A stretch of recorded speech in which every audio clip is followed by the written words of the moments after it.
반갑습니다. 돌집사TV입니다. 자, 이번 시간부터는 화물 운송 종사 자격 시험 필기에 나오는 핵심 내용들만 한번 추려서 보도록 하겠습니다. 자, 그래서 시간 없으신 분들은 여기 나오는 내용들이라도 꼭 잘 듣고 기억하셔서 시험 보러 가셨으면 좋겠습니다. 자, 그러면 1과목부터 시작해 보도록 하겠습니다. 자, 1과목은 교통 및 화물 자동차 운수사업 법규에 대해서 나오는데요. 뭐 그렇게 어려운 거 나오지는 않고요. 외워야 될 내용들이 그냥 있는데 그렇게 뭐 이해를 요하는 내용들은 없다라고 알아두시면 되겠습니다. 자, 먼저 도로교통법이라는 건 기본적으로 지방경찰청장이 만드는 거다. 이 정도 알아두시면 되고요. 뭐 교통의 안전과 원활 소통을 위해 차의 운전자에게 승차 인원, 적재 중량, 용량 등을 제한할 수 있다. 이런 내용이죠. 자, 그럼 시험 문제는 이런 내용들이 나올 수 있다라고 보시면 되겠습니다. 자, 그럼 우리 적재 기준 한번 보도록 하겠습니다. 화물 자동차, 자동차 2륜 자동차 및 소형 3륜 자동차의 적재 기준 보겠습니다. 자, 먼저 화물 자동차는요, 길이는 자동차 길이의 10분의 1을 더할 수 있습니다. 즉, 이거 110%까지 가능하다는 거죠. 자동차가 10m라면은 11m까지는 길이 적재가 가능하다라는 겁니다.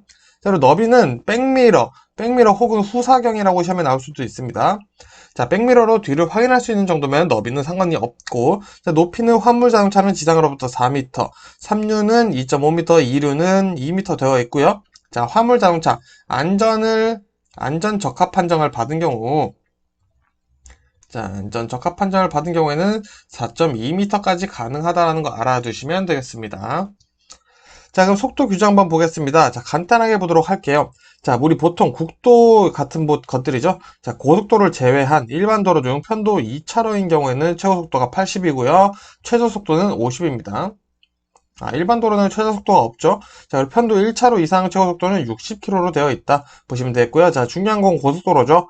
자, 고속도로에서도 편도 2차로 이상인 경우에는 최고 속도가 100, 최저 속도는 50 되어 있고요. 자, 여기서 적재 중량 1.5톤 초과 화물차나 특수차, 건설기계 위험물 운반차는 80이 최고 속도다 라고 되어 있고요. 지정이나 고지된 노선 구간 등에서는 최고 120까지 가능하고 최저는 50km 마찬가지 동일하다 보시면 되겠습니다. 자, 그리고 편도 1차로 최고 속도는 80에서 최저 속도는 30으로 되어 있다. 이 정도 보시면 될 것 같습니다. 자, 그리고 이상기후 시 운행 속도 한번 보도록 하겠습니다. 자, 먼저 두 가지가 존재를 해요. 자, 최고 속도에서 20%를 줄이는 경우 하나, 자, 그리고 50%를 줄이는 경우가 하나, 또 이렇게 두 개가 있습니다. 자, 그러면 최고 속도에서 20%를 줄여야 되는 경우는 언제냐? 자, 먼저 나와 있죠. 노면이 젖은 경우, 젖음. 자, 그리고 눈이 2cm죠. 자, 20mm 이렇게 표현될 수도 있습니다. 자, 20mm 미만 쌓인 경우에는 최고 속도에서 20%를 감속 운행을 해야 된다라는 내용이 담겨져 있습니다.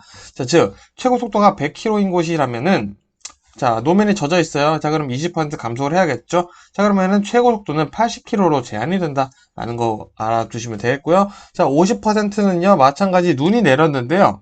자, 눈이 20mm, 2cm 이상 쌓여버린 거예요. 위험하죠? 자, 그리고 가시거리가 100m 이내다. 자, 이 가시거리가 100m 이내인 경우에는 여러 가지 이유들이 존재하겠죠. 뭐 폭우나 폭설, 안개 때문 등등 어쨌든 가시거리가 내 시야가 100m밖에 안 뜬다라고 하면은 무조건 최고 속도, 규정 최고 속도에서 50% 줄인 속도로 주행을 해야 된다라는 거 알아두시면 되겠습니다. 자, 그리고 정차 및 주차 금지 구역 보도록 하겠습니다. 자, 교차로 가장자리, 도로의 모퉁이로부터는 5m 이내 장소는 주정차 다 금지되어 있고요. 자, 안전지대가 설치된 도로는 안전지대 사방으로부터 10m. 자, 그리고 건널, 가장자리나 횡단보도로부터 10m 이내 장소다. 자, 추가로 우리 소화, 자, 화재, 자, 이런 것들 관련된 거 있죠. 자, 방화 관련된 모든 것들, 소화전, 방제 시설, 이런 것들은 무조건 10m 이내는 안 된다라는 거 알아두시면 되겠습니다. 자, 그리고 불법 부착 장치 기준 한번 볼까요? 자, 경찰관에서 사용하는 무전기와 동일한 주파수의 무전기. 당연히 이거는 도청한다고 충분히 오해받을 수 있겠죠. 자, 그리고 긴급자동차가 아닌데, 경광등, 사이렌, 비상등 이런 것들을 사용한다. 당연히 불법 부착 장치라고 볼 수 있겠죠. 그리고 안전운행에 영향이 있을 만한 정도의 장치다. 자, 요거는 딱히 기준이 정해져 있지는 않은 것 같은데, 자, 외관으로 봤을 때, 이거는 조금 뭔가 사회 풍속을 위반한다. 이런 경우에는 이제 불법 부착 장치가 된다라고 보시면 되겠습니다. 자, 다음 문제 보겠습니다. 교통사고 중 과속사고에 해당하는 경우입니다. 자, 이렇게 내용이 많은데요. 이 과속사고에서 가장 중요하게 기억해 주셔야 될 거는 일단 20km/h라는 숫자입니다. 자, 기준 속도에서 20km가 초과했느냐 안 했느냐가 일단 가장 첫 번째 과속의 기준이 된다는 거, 과속 사고의 기준이 된다는 거 꼭 알아두시면 될 것 같습니다. 자, 그리고 뭐 좀 내용도 보자면은, 자, 장소적 여건 있죠. 자, 도로나 불특정 다수의 사람이 있는 공개된 장소이면 안전하고 소통 원활한 교통을 확보해야 할 필요가 있는 장소에서 사고. 자, 이게 무슨 말이냐? 그냥 도로 위라는 뜻입니다, 사실. 자, 도로 위나 인도 위, 그냥 우리가 상식적으로 생각했을 때 사람이 많고 개방적인 곳에서 사고가 일어났을 때 과속사고라는 거고요. 뭐, 자기 집에서 사고가 일어났어요. 예를 들어서 제 마당이 엄청 넓어요. 막, 마당이 막 2만 평 되는 거예요. 자, 자기 집에서 과속사고를 냈어요. 자, 그럼 이거는 과속사고는 아니라는 겁니다. 그래서 너무 당연한 얘기이기 때문에 뭐 이런 거에 너무 굳이 헷갈려 하실 필요 없습니다. 우리가 상식적으로 읽어보시면은, 아, 그냥 도로 위란 뜻이잖아. 이렇게 이해를 해보시면 된다라는 거죠. 자, 이어서 도주 사고의 개념 한번 이해해 보도록 하겠습니다. 자, 도주 사고가 이루어지려면 일단 두 가지가 필요한데요. 자, 후속 조치를 하지 않았거나, 자, 그리고 연락처를 주지 않았거나. 자, 보통 이 두 가지로 판단을 합니다. 자, 그럼 조금 더 구체적으로 보도록 할게요. 자, 1번, 차량과의 충돌, 사상을 인식하고로 가버렸어요. 자, 후속 조치를 안 한 거죠. 자, 피해자를 방치한 채 사고 현장을 이탈했다. 후속 조치 안 했죠. 사고 사실을 은폐하려고 거짓 진술 신고한 경우, 자, 요거 그것은 그냥 거짓에 해당하는 거죠. 자, 그리고 4번. 부상 피해자에 대한 적극적 구호 조치가 없었다. 후속 조치가 없었고요. 피해자가 사망했다고 조치 없이 갔다. 자, 또 말도 안 되죠. 운전자를 바꾸어 신고한 경우 거짓에 해당하고요. 피해자를 병원까지 후송만 했어요. 후속 조치를 했는데 연락처를 안 줬네요. 자, 사례분별 없는 피해자가 혼자 처리할 수 있다고 간 경우. 자, 요거는 뭐 미성년자 요런 사람들도 포함될 수 있으니까 뭐 어린아이가 저 괜찮아요 하고 했다고 해서 연락처 안 주고 가면 나중에 뺑소니로 잡힐 수 있습니다. 그리고 어떤 상황에서 구호 조치가 없었던 경우 잘 되겠죠. 자, 근데 도주사고 미적용 사례가 있습니다. 이거 도주사고 같아 보이는데 아니라는 거죠. 자, 1번 사고상조가 혼잡해서 차를 대고 돌아온 거예요. 자, 사고를 냈는데 너무 혼잡해요. 자, 일단은 차를 갓길에 좀 대고 올게요 하고 좀 부근 갔는데 쟤 도망간다 이렇게 해도 도주사고는 아니라는 거죠. 그리고 가해자도 피해를 입어서 제3자가 후속 조치를 한 경우죠. 자, 사고가 났어요. 운전자 2명이 다쳤습니다. 그래서 경찰이나 주변에 있는 이제 시민분들이 대신 후속 조치를 해주는 경우에도 요거는 도주사고로 보지 않는다라고 보는 거고요.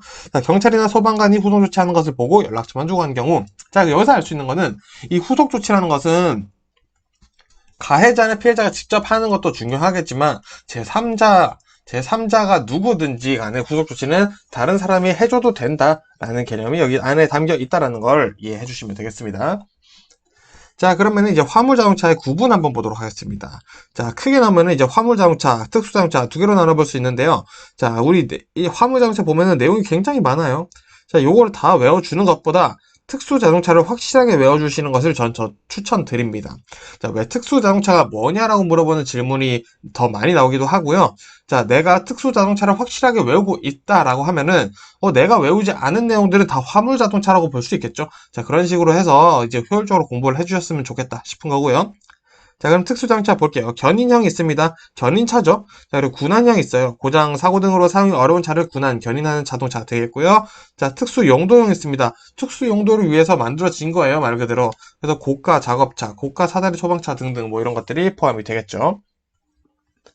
자, 다음은 화물자동차 운송사업 운임 및 요금 신고사항 보겠습니다. 자, 요거는 뭐 외워주시는 수밖에 없네요. 자, 먼저 원가 개선서, 운임 및 요금표, 그리고 운임 및 요금의 신고 대비표. 자, 요거는 언제 변경 신고의 경우에만 대신 필요하다. 자, 근데 시험에는 뭐 다 필요하다고 나올 수 있습니다. 자, 그리고 운송사업자는 운임 및 요금을 미리 정하여 누구에게?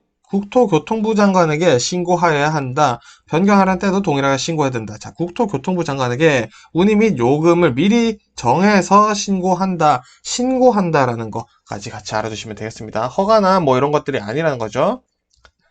자, 그리고 또 보겠습니다. 화물자동차 운수사업 법령에서 규정하는 운수종사자의 준수사항 보겠습니다. 자, 간단해요. 부당한 운임이나 요금을 요구하지 않는 거고요. 정당한 사유 없이 화물의 운송을 거부하지 않는 거고요. 정당한 사유 없이 화물을 중도 하차시키지 않는 것이 일단은 운수종사자의 준수사항이다. 뭐 당연하겠죠. 자, 그리고 화물자동차 운송사업의 허가사항 변경 신고 대상 보겠습니다. 자, 여기서 중요한 거는 허가사항 변경 신고라는 거고요. 자, 먼저 상호 변경. 대표자 변경, 자, 법인 경우죠. 자, 화물, 오타가 있네요. 화물 취급소의 설치 및 또는 폐지, 자, 화물 자동차의 대폐차, 주사무소, 영업소, 취급소의 이전이다. 라고 되는데, 이런 경우에는 이제 화물 자동차 운송 사업의 허가사항 변경 신고의 대상이 된다. 라는 거, 요 5가지 정도는 머릿속에 조금 담아주셨으면 좋겠네요. 자, 그리고 또 이제 어떻게 해야 되는지 법령 좀 더 보겠습니다. 자, 자가용 화물 자동차를 사업용 화물 자동차로 변경 신고하는 경우에는 누구에게 해야 된다? 시도지사에게 해야 된다. 시장이나 도지사라는 거죠. 자, 그리고 자가용 화물 자동차의 허가 사유. 원래는 허가가 안 되는데 허가가 가능하고 요걸로 돈을 벌어도 되는 사람들이 있다는 거죠. 자, 어떤 사람들인 경우냐? 자, 첫 번째, 천재지변 또는 이에 준하는 비상사태로 수송이 긴급히 필요한 상황. 자, 그리고 사업용 화물차나 척도 등 화물 운송 수단이 불가용한 상황.